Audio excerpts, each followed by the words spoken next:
Good morning. So I have about a half an hour before I've got to do some other stuff. Like I've got bunnies that need to be shaved today and just general housekeeping. So just a heads up, a huge fox went through the yard a little while ago and the dogs went ballistic. So they're still a little edgy. They're probably going to bark.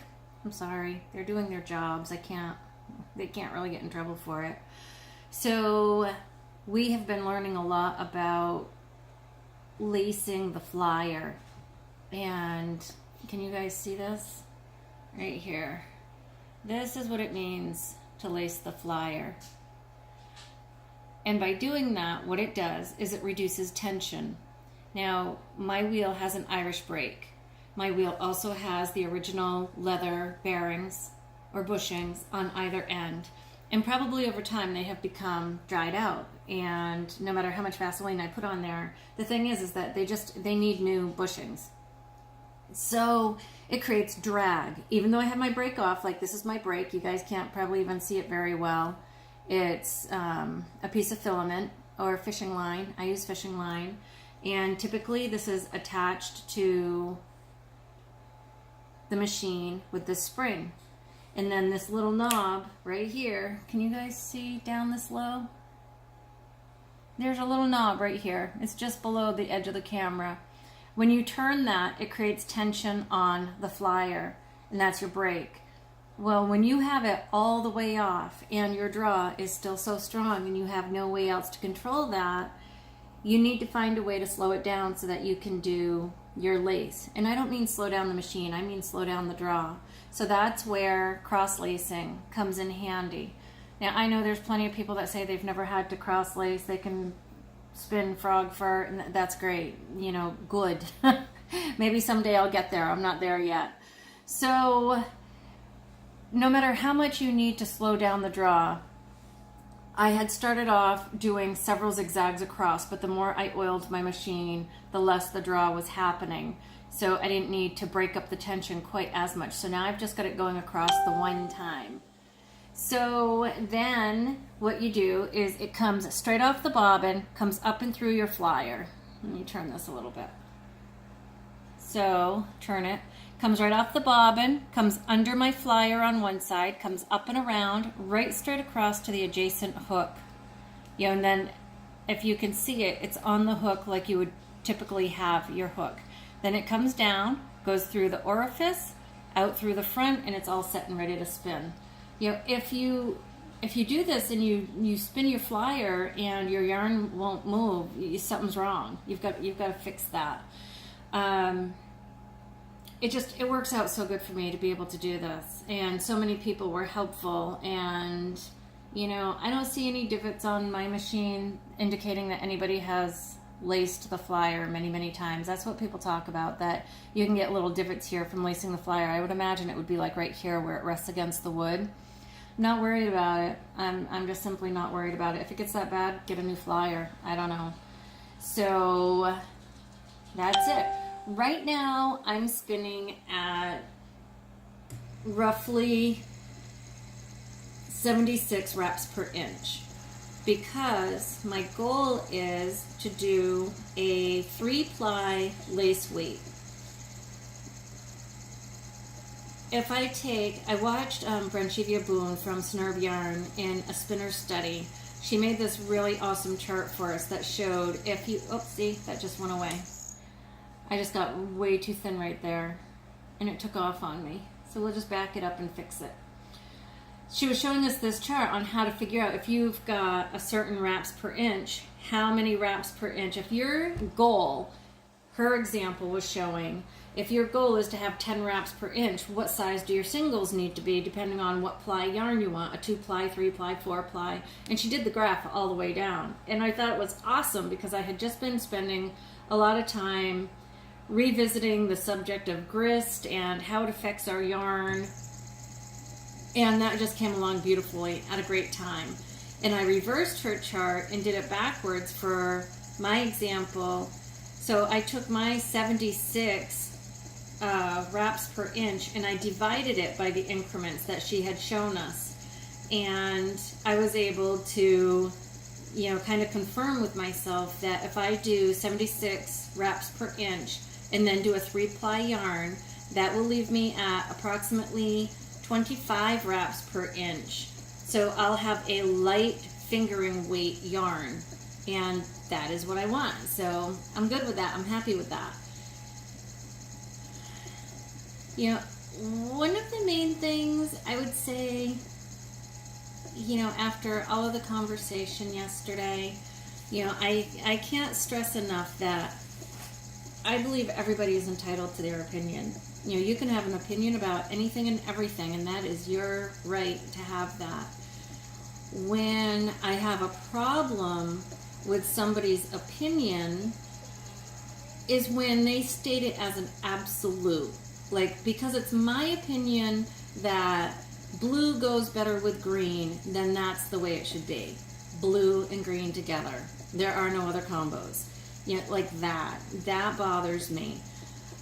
So what set me out on my mission of research yesterday was reading an article where it had been made to sound as though it's an absolute that if you cross-lace your flyer, you're going to ruin your wheel in some way, shape, or form.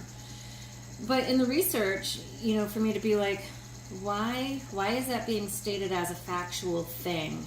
If that were a factual thing, wouldn't all the spinning wheels have that as a disclaimer on them? Like, if you do this, you're going to ruin your wheel.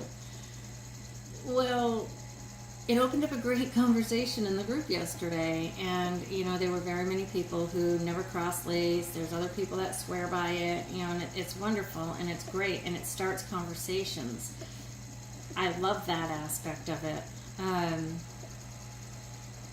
But if I read something that I'm like, I don't understand where that's coming from. I'm self-taught. I watch videos, I research, I read, I practice, and if I see something that sounds interesting, I'll try it. If it sounds like it needs a little bit of research, I'll research, and then I'll try it. The part that gets me, though, like I said, is people that are so steadfast on their own opinion that they forget to voice it in a way that lets others know that that's exactly what it is. It's their opinion. And sometimes people can get into a little bit of trouble because they're trusting a source to guide them the right way for things that they do, and they'll hear something like that and they'll be like, oh, you can't ever do that, and then they miss an opportunity to learn something really great. Like, being able to cross-lace your flyer is a great tool because you never know if you may need that or not. Who knows? But if you're interested in it, isn't it a shame that you might be deterred from it because somebody made it sound like a fact that you couldn't? That'd just be like saying, oh, you can't ever knit through the back loop when you're knitting. Really? It's a great technique. Or you can't knit backwards. Or, well, watch Liat Gash. She'll show you that, yes, you can.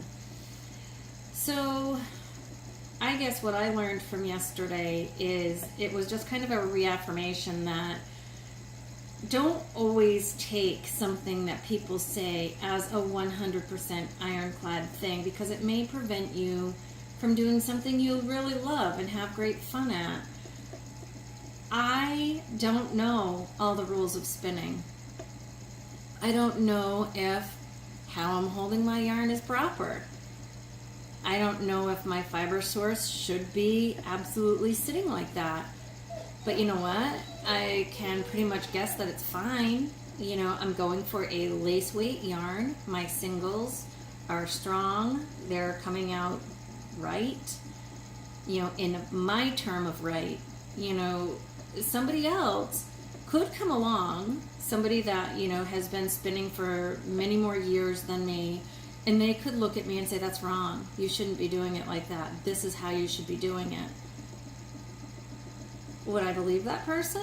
Is what I'm doing wrong just because it's not how they learned or what they do? If I were trying for a particular yarn, say for instance, I wanted a coarse bun, I wanted baubles, I wanted this, that, and the other thing, and when I got done spinning it, they didn't look right. Like, if you know what a coil spun yarn looks like, and you do it and it doesn't look anything like that, somebody's within their rights to be like, that's not quite right, you're not doing it right.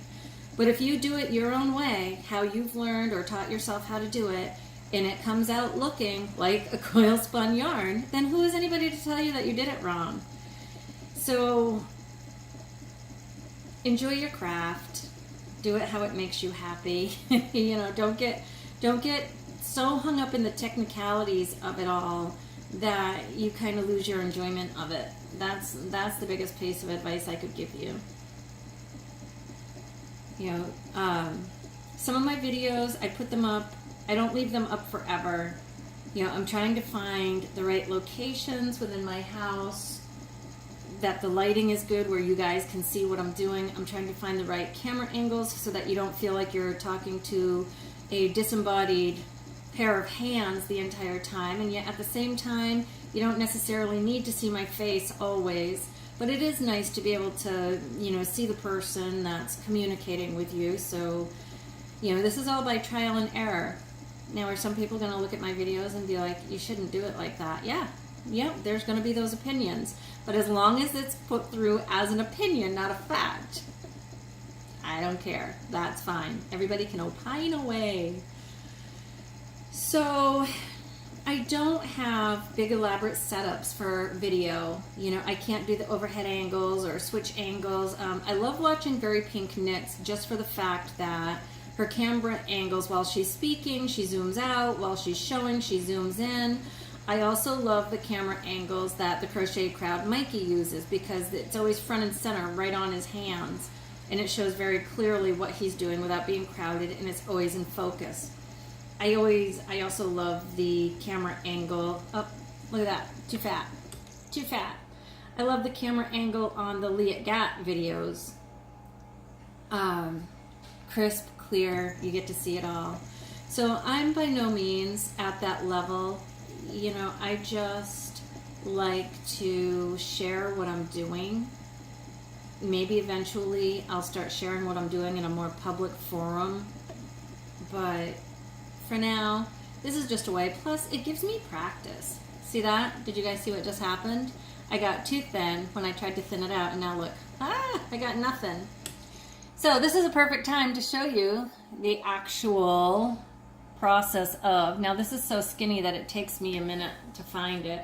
I've just got to kind of, you know how like when you get tape on, like tape that comes undone and you don't have it, I don't know, whatever you call it, set on the back end of the tape holder. So you lose the end of the tape is what I'm trying to say. So you lose the end of the tape, you can't find it, and then you have to sit there and scratch with your fingernail forever to try to find it. So that's kind of like what happens with this. So roll it out. Get it backed up some.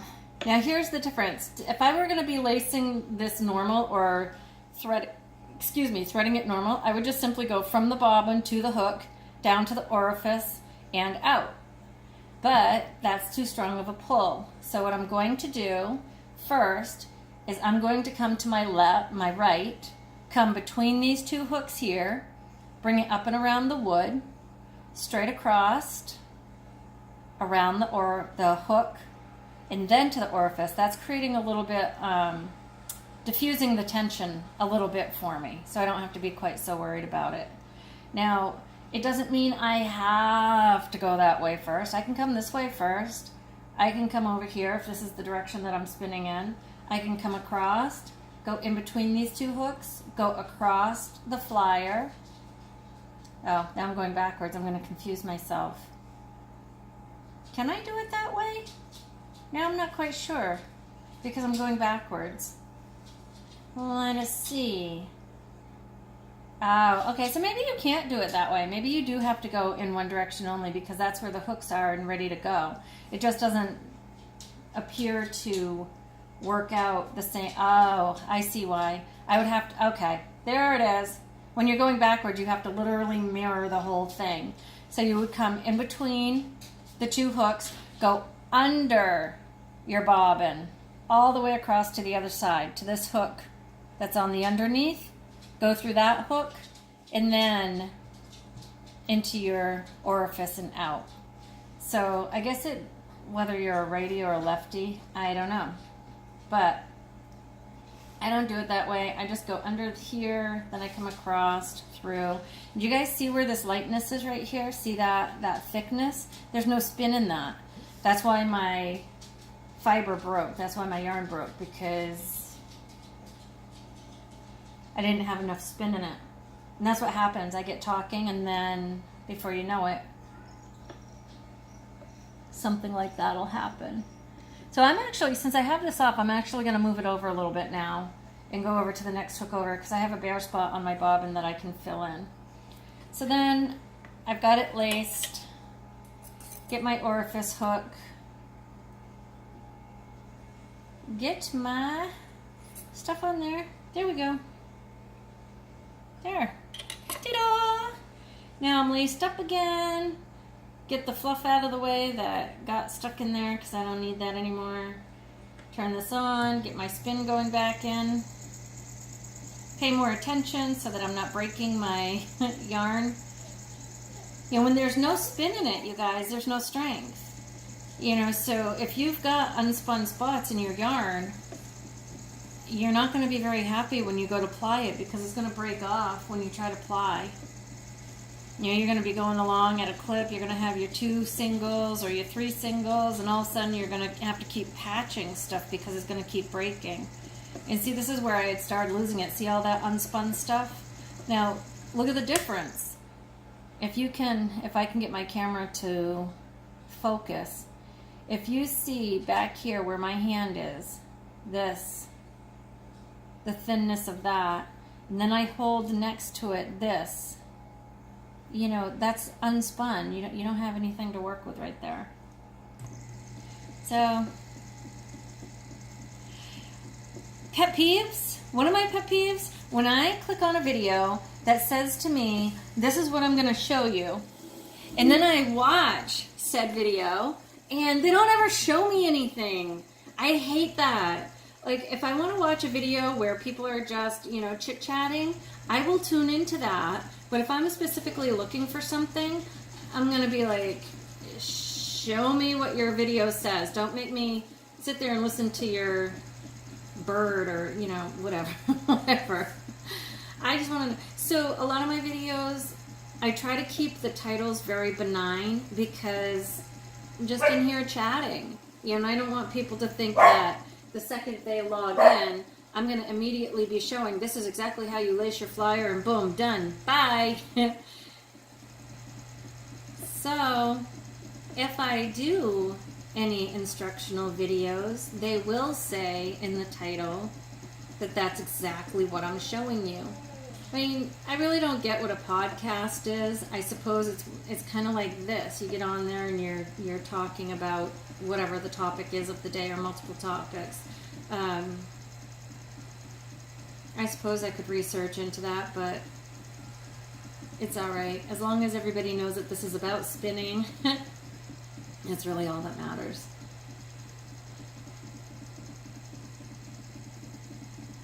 So it took me quite a while last night to back this off the bobbin, wrap it in an inch, measure how many wraps per inch I was spinning at, you know, but it's important. It's important to measure that kind of stuff so that you know where you're going with it.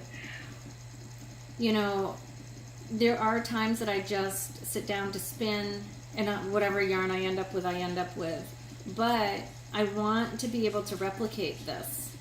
I can't replicate it if I don't know what I did, you know, and 3 months from now, a year from now, when I want more of this, I'm not going to remember back to today. So I need to be more methodical. I need to know how many wraps per inch my singles are, how many plies I plan on doing, you know, and I'll keep samples of all of this. My main goal with this is to come up with a 3-ply yarn and keep it a very light fingering to lace weight, and do a shawl out of it, you know, so that I can have a shawl that is primarily out of Tino's fiber.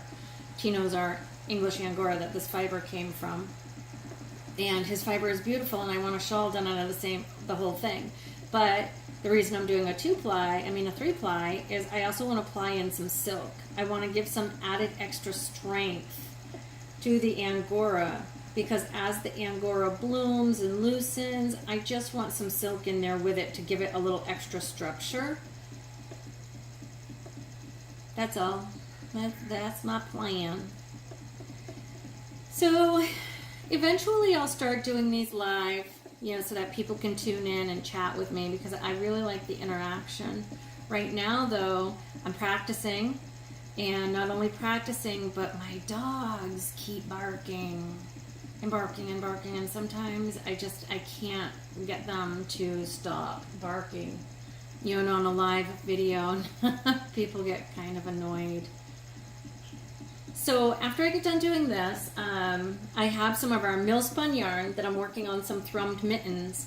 And I did a video doing the thrums, and for whatever reason, when the video zoomed in as I uploaded it, I didn't zoom in the video itself, the frames got smaller as the video published, and it cut what my fingers was doing kind of out of the video. So people were like, we can't see what you're doing, and I'm like, ah.